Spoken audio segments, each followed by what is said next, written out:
Efectivament, no? En els darrers anys Port Marina ha fet una aposta important per obrir-se al municipi. Crec que és un aspecte en què hi guanyarem tots, hi guanyarà Port Marina, però també hi guanyarà el municipi, i un dels factors importants que hi havia en aquesta obertura era superar aquest talús d'aquí del Pedró.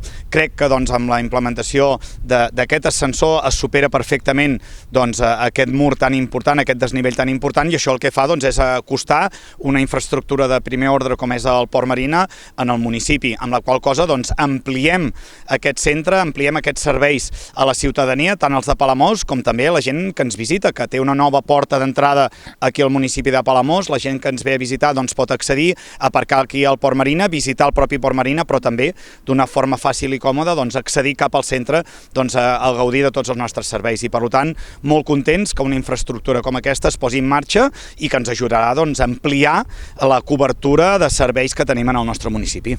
S'ha hagut de fer tot un procediment administratiu, especialment d'integració paisatgística, però jo crec que el resultat final és molt satisfactori. Al final la gent ha acceptat amb normalitat la implementació d'un equipament com aquest, i estic segur que la gent, quan més l'usi, més se l'apreciarà i més podrà gaudir dels avantatges que ens suposa una infraestructura de mobilitat com és un ascensor, i que ens obre tot aquest ventall de possibilitats que ofereix Port Marina per al municipi.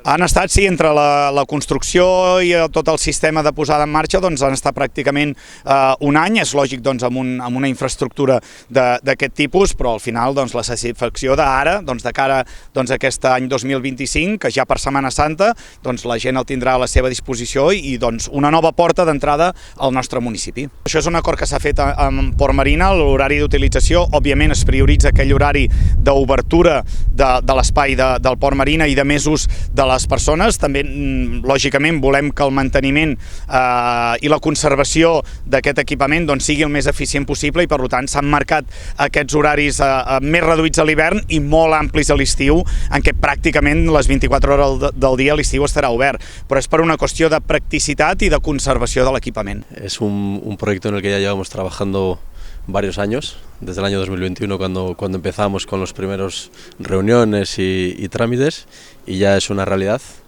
Confiamos que tenga el uso para el que se ha diseñado y se ha planteado, que no es otro que integrar el municipio con el port, y que se pueda dar continuidad a todo el cambio de ronda, que la gente pueda pasear por el port y que a su vez pueda salir también por aquel tramo del cambio de ronda, y bueno, pues compartir espacios e integrar más el port al municipio.